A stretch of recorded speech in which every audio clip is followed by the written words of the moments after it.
Pati po Metro Manila di nakaligtas sa pagbayo ng bagyong Nona. Ilang oras bumuhos ang malakas na ulan kagabi. Maraming kalsada tuloy ang binaha na nagresulta sa mas matinding traffic. Darito ang report ni Mav Gonzalez. Kasagsagan ng malakas na buhos ng ulan bago mag-alas 10 kagabi nang subukan ng SUV na itong suungin ng baha sa Mother Ignacia Avenue sa Quezon City.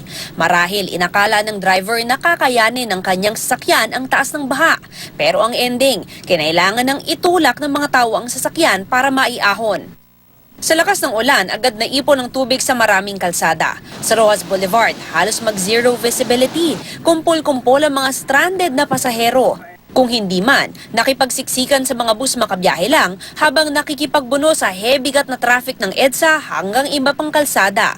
Ang sububok mag-MRT para iwas traffic daw, naaburido rin. Paano kasi? Mula North Avenue hanggang Shaw Boulevard Station lang ang biyahe ng mga tren. Apektado raw kasi ng ulan ang mga riles papuntang Ayala Station. Sa Pasay papuntang Airport Road, halos wala ring pinagkaiba sa EDSA. Gutter deep ang baha. Stranded ang mga pasahero at gapang din ang mga sasakyan. Umayos na lang ang sitwasyon nang ang ulan ay maging ambon madaling araw ngayon. Para sa unang balita, Mav Gonzalez reporting.